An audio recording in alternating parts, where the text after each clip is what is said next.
News one north ইষ্টৰ আজিৰ এই প্ৰতিবেদনলৈ আপোনাক স্বাগতম। আপুনি চাই আছে দেশৰ এটা অগ্ৰণী নিৰ্ভীক নিৰপেক্ষ channel news one north east.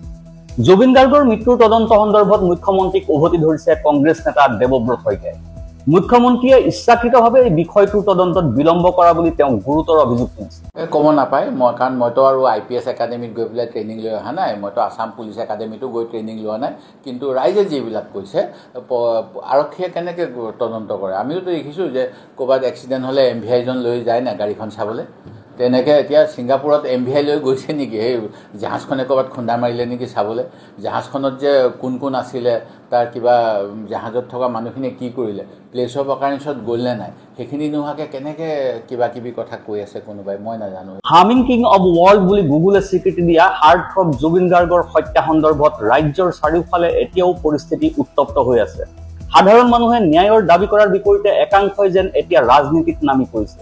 ইয়াৰ মাজতে কংগ্ৰেছ বিধায়িনী দলৰ দলপতি দেৱব্ৰত শইকীয়াই মুখ্যমন্ত্ৰী হিমন্ত বিশ্ব শৰ্মাক উদ্দেশ্য কৰি গুৰুত্বপূৰ্ণ মন্তব্য কৰিছে। গতিকে মই অসমৰ গুৱাহাটী উচ্চ ন্যায়ালয়ৰ ন্যায়াধীশ সৌমিত্ৰ শইকীয়াক এই দায়িত্ব দিছে বুলি গম পাইছোঁ। তেখেতলৈ যোৱাকালি এখন পত্ৰ প্ৰেৰণ কৰিছোঁ আৰু ছিংগাপুৰৰ চৰকাৰৰ লগতো যোগাযোগ কৰিবলৈ মই নিজে চেষ্টা কৰি আছোঁ। আমাক ডিপ্ল'মেটিকটো আমাৰ সেইটো সুবিধা নাই, কাৰণ মুখ্যমন্ত্ৰীয়েতো আমাক কিবা স্পীকাৰৰ লগত চাহ খাবলৈ কৈ থাকে, গাখীৰ নিদিয়া গৰুৰ লগত তুলনা কৰে। সেই গতিকে তেখেতৰ যিখিনি কৰিব পাৰে তেখেতে অল চেনেল লগাই পেলাই জুবিন গাৰ্গক ন্যায় দিয়াটোত চেষ্টা কৰক। এইবিলাক কিবা কাৰোবাৰ গাৰ্লফ্ৰেণ্ড, কাৰোবাৰ বয়ফ্ৰেণ্ড, কাৰোবাৰ ঘৈণীয়েক, এইচব কথা মুখ্যমন্ত্ৰীৰ মুখত শুনা নাপায়।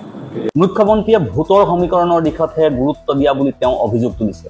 শইকীয়াই কয়, ছিংগাপুৰৰ পৰা অনা জুবিন গাৰ্গৰ নিথৰ দেহটো যেতিয়া দিল্লী বিমানবন্দৰত ৰখা হৈছিল, তেতিয়া মুখ্যমন্ত্ৰীয়ে BTC নিৰ্বাচনক সন্মুখত ৰাখি প্ৰথমে এখন গামোচাৰে সন্মান জনাই পাছতে পুনৰ পকেটৰ পৰা এখন বড়ো গামোচা মেৰিয়াই দিছিল।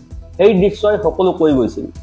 সেইদিনাই স্পষ্ট হৈছিল যে তেওঁলোকৰ বাবে জুবিন গাৰ্গৰ প্ৰতি সন্মান আৰু মানুহৰ আৱেগতকৈ ভোটৰ সমীকৰণ হাজাৰ গুণে গুৰুত্বপূৰ্ণ। তেওঁ আৰু কয়, মুখ্যমন্ত্ৰীয়ে জুবিন গাৰ্গৰ মৃত্যুৰ প্ৰথম দিনাৰ পৰাই সমগ্ৰ বিষয়টোৰ ওপৰত ৰাজনীতি কৰিব বিচাৰি আছে। জুবিন গাৰ্গৰ মৃত্যুৰ পিছত সকলো ৰাজনৈতিক কাৰ্যসূচী বন্ধ কৰাৰ কথা কৈও বিজেপিয়ে কেনেকৈ ৰাজনৈতিক সভা যোগদান কাৰ্যসূচী কৰিছিল সেয়া ৰাইজে দেখিছে। দেৱব্ৰত শইকীয়াই আৰু কয়, মুখ্যমন্ত্ৰীয়ে নিজেই জুবিন গাৰ্গৰ মৃত্যুৰ তদন্ত ইচ্ছাকৃতভাৱে বিলম্ব কৰিছে।